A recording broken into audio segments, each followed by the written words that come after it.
Radiovisione dal cuore sportivo. Alla guida Antonino Danna.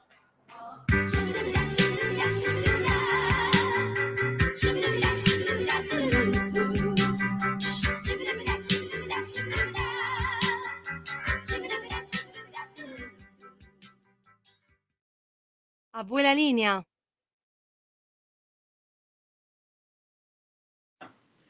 Grazie Sven per il lavoro, amiche e amici miei, ma non dell'avventura, buongiorno, siete sulle magiche onde di Radio Libertà, questo è il garage dell'Alfista, Antonino Danne e Alex Cereda al microfono con voi. Ciao Alex, allora, oggi parliamo ancora una volta di Santino Balduzzi. Oggi siamo alla terza e ultima puntata di questa monografia dedicata al preparatore lombardo di Lodi, lodigiano, ovvero il mago di Lodi, e in chiusura di questa in realtà monografia che poi è nata dalla rivista Veloce Today. Ringraziamo il giornalista James Lawson che ha fatto un lavoro di circa 8 mesi per redare questi 4 articoli che sono stati pubblicati e ritrovati in rete, quindi cercate Veloce Today nel motore di ricerca. E velocemente daremo qualche indicazione, però vi invitiamo ovviamente a leggere gli articoli perché sono interessanti e ricchi anche di informazioni e notizie tecniche. Nell'ultima puntata, che è la quarta della rivista terza nostra, si citano alcune vittorie del motori preparati da Santino Balduzzi. Io questa mini trasmissione la voglio dedicare, e me ne assumo la responsabilità, se responsabilità ce ne fosse, ai pseudo preparatori attuali, non tutti, però nascono preparatori come funghi, anzi non neanche come funghi, è anche un complimento perché il fungo cerca un albero particolare, un terreno fertile, gente che fino a ieri non si sapeva cosa faceva e diventano preparatori. Parliamo di un uomo, Santino Balduzzi, che fa parte di una generazione di veri preparatori. Oggi c'è rimasto, credo, Monguzzi e pochi altri della vecchia generazione, e da cui bisognerebbe prendere esempio perché progettava da sé le sue modifiche e non andava scopiazzando. Ma dedicheremo una trasmissione a questi pseudo preparatori attuali. Oggi non è il caso, non rubiamo più tempo. A loro dedico questa trasmissione. Allora, la quarta puntata si concentra sui piloti che hanno corso con le auto di Santino Balduzzi, quelli che hanno avuto maggiore successo, perché in realtà non c'è una documentazione completa per sapere numeri di telaio e piloti. Io ho visionato più volte l'archivio Balduzzi di le schede di preparazione, perché Santino preparava le schede lavorazioni con le modifiche, la motivazione delle modifiche, la filettatura dei fori, cioè un lavoro che oggi credo che non faccia quasi nessuno, e anche allora era abbastanza raro, perché un lavoro così certosino era difficile da riscontrare. E tra i piloti che hanno avuto più successi con le auto di Santino Balduzzi citiamo l'italiano Duilio Ghislotti e il serbo, perdonatemi la pronuncia, Sid Aliodzic della Jugoslava. Sono quelli che hanno avuto più successi. L'italiano arrivò secondo al campionato turismo nel 74, il pilota invece jugoslavo ottenne anche vari campionati dal 74 al 75, mi rifaccio qui alcuni appunti che ho, corse con grandi successi. Oltre a lui un certo Tirdi che corse nel 74-75 con auto di Balduzzi, ottenne grandissimi risultati, ma fu boicottato dal regime comunista che voleva vincessero le Skoda e quindi ebbe parecchi problemi. Poi fu squalificato perché ebbe una lite a pugni con un altro pilota e per un anno dovette abbandonare le gare. E di Ghislotti ricordiamo tantissime vittorie come Varano de Melegari nel 74, qui vedo, a Vallelunga nel 19 maggio del 74 ugualmente, sempre Varano de Melegari, un altro trofeo per il 1003, sempre primo di classe, Giro Veloce primo di classe a Mugello, quindi tantissimi successi, con auto che si prestavano a avere una grandissima affidabilità. Non era raro che con i motori di Santino Balduzzi si riuscisse a fare un campionato. Sì.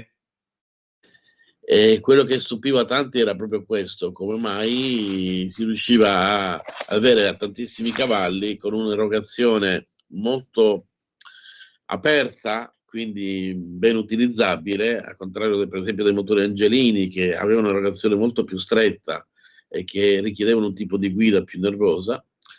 Quelli di Santino Balduzzi avevano questa caratteristica. Altri piloti, sempre italiani, ne abbiamo citati tanti l'altra volta, come Vernizzi, e soprattutto jugoslavi, hanno vinto parecchie gare. Ricordiamo anche che tra i piloti Drago Regvard e Robert Lang alle 4 ore di Monza del 73 che arrivarono prima, mettendo in riga tutte le altre Alfa, auto Delta comprese. Santino, ricordiamo, aveva una collaborazione diretta con l'Alfa Romeo, tant'è che gli risolse un problema del famoso motore GTS, poi risolta la grande con intere notti per risolvergli un problema di un'auto che era in commercio, che dichiarava un certo numero di cavalli, ma che in realtà aveva delle problematiche gravi e rischiava di mandare a gamba all'aria il progetto. Quindi la sua abilità era grandissima. Vedete, ecco, oggi pubblicità non occulta, ho indossato in onore di Santino Balduzzi la maglietta che mi hanno regalato, spero che non sia un problema per la trasmissione. No, la voglio anch'io, altro che vai avanti. Team Balduzzi, ho avuto questo bellissimo regalo lo scorso anno dall'officina Balduzzi, che attualmente è condotta da Ombretta, la figlia, e Cesare, il figlio. Non lavorano sulle elaborazioni perché deceduto il padre non hanno tempo o comunque abilità in quel settore, però sono bravissimi, molto abili nel tenere in cura le auto storiche, perché conoscono benissimo le problematiche, come risolverlo, hanno una discreta quantità di ricambi e soprattutto comunque fanno assistenza multimarche, soprattutto comunque per il Fiat, Alfa Romeo, soprattutto Alfa Romeo, tutto il gruppo Stellantis, però non hanno dimenticato il retaggio storico e sportivo. Della 4 ore di Monza se ne è parlato tantissimo, è anche citato in vari libri sulle Alfa Romeo, perché fu una gara molto combattuta. È un privato che portare un'auto alla vittoria a Monza, che è tuttora insomma il tempio più estremo di ogni pilota, quindi vincere a Monza non era da tutti. No. E soprattutto portare la macchina in piena affidabilità alla vittoria è ancora più difficile. Però le vittorie di Santino sono tantissime. Molti mi chiedono, ecco, dopo la trasmissione, contattando degli amici, qualcuno mi ha scritto, qualcuno mi ha telefonato, ma si sa il numero di auto che fine hanno fatto? Allora rispondo che di queste auto che hanno corso Jugoslavia, eccetera, 4 si hanno ancora notizie. Di 3-4 si hanno notizie. Le altre che hanno corso anche in Italia, eccetera, se ne sono perse le tracce. Questo non vuol dire che non ci siano più. Sono auto che comunque dopo il 75-76 hanno trovato meno, fino al 79 credo fossero omologate, anni 80, hanno trovato meno riscontro nelle corse, è scaduta l'omologazione e rimasero ferme parecchi anni.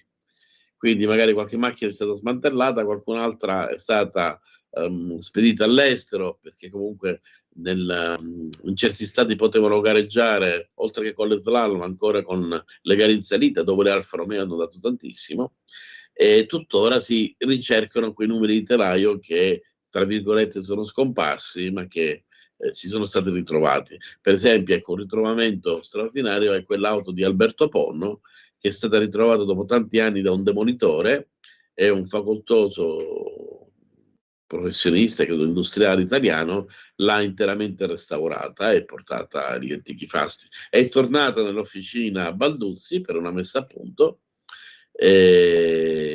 Tuttora è nella collezione personale di questo personaggio, non più ovviamente di Alberto Ponno, che la vendette tanti anni fa a un pilota sempre jugoslavo. E fa piacere quando un'auto rientra, come quella di Marcel Renck, che io saluto, rientri nuovamente nell'officina da dove 50 anni fa è uscita la preparazione. Questa è una cosa entusiasmante. Vi invito veramente calorosamente di visionare queste 4 puntate, perché anche se non è un libro su tutto ciò che ha fatto Santino Balduzzi, che è vastissimo, coprendo tantissime auto, e non dimentichiamo che poi dopo il 75 lui ha continuato a preparare le auto, non in maniera, diciamo così, seguendolo ufficialmente. Quindi il numero di auto preparate è molto più alto e ha mantenuto fino alla fine praticamente. L'ultimo motore è stato fatto pochi mesi prima, no, pochi giorni prima, terminato, che lui purtroppo lasciasse la dimensione terrena. E ne ha fatte tantissime stradali, ma di grandissime potenze, cioè Giulia con 180-185 cavalli, che adesso potrebbero far ridere qualcuno, però 185 cavalli su un'auto di quel peso, a carburatori, con quella meccanica, con quel telaio, è molto difficile da tenere per strada. Quindi ci vogliono delle grandi abilità e ti dà una quantità di emozioni impressionante. Ho sempre promesso, e qualcuno mi dice sempre, quando parlerete del ritrovo del motore, un giorno dedicheremo una puntata anche a quello, e sperando di avere in trasmissione la nostra amica Ombretta, che ci racconterà un po' la storia di questo motore ritrovato dopo tanti anni, un motore elaborato da Santino Balduzzi negli anni 80, credo, per un'alfetta di un cliente, ritrovata dopo tanti anni all'interno del suo imballo originale di legno, quindi dopo 30 anni, 40 anni, mai montato. Quindi è una capsula del tempo. Quel motore è ritornato, vede, la cosa straordinaria, per me che credo comunque a queste dimensioni, è che quel motore ha cercato nuovamente l'officina. Sì. È una storia lunga, poi se Ombretta mi autorizzerà lo dirò, è tornato in quell'officina senza che fosse stato cercato, tant'è che si pensava che fosse stato utilizzato e amen, perché poi negli anni qualche personaggio poco scrupoloso li smontava per andare a vedere le varie modifiche, o magari cambiava il coperchio della punteria, quindi si perdeva quell'originalità di quel motore. Però esiste la scheda tecnica del motore ritrovato, e tuttora io l'ho visto in una scatola enorme di legno, ed è affascinante sia per l'odore che emana, sia è un motore nuovo, praticamente nuovo, preparato, mai acceso se non nel periodo in cui fu preparato nel banco motore. E lo vedremo su un Alfa Romeo. Questo lo vedremo, ci stiamo lavorando, altro non posso dire, perché i progetti più belli bisogna tenerli segreti fino a quando si riescono a realizzare, anche per una sorta di scaramanzia. Certo, ci mancherebbe. È massimo, così come quello di Ombretta, ovviamente non ci sono delle finanze molto ampie per poter trovargli una giusta auto a breve termine, però ci stiamo lavorando sopra. Il desiderio è di montarlo, visto che è la stessa tipologia di motore, su un'Alfetta GTV. Bene. Sarebbe, e farne un po' la mascotte della mascotte dell'officina. Chissà che magari si possa realizzare, un giorno potremmo farla vedere qui in trasmissione e parlarne. Però quando faremo la diretta dall'officina Balduzzi nei prossimi mesi, vedrò di farvi vedere il motore.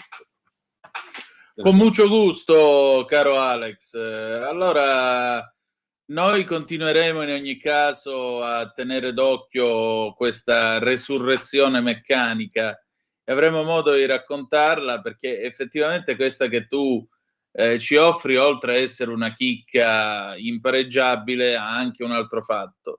È una vera e propria capsula del tempo che ha viaggiato fino a noi.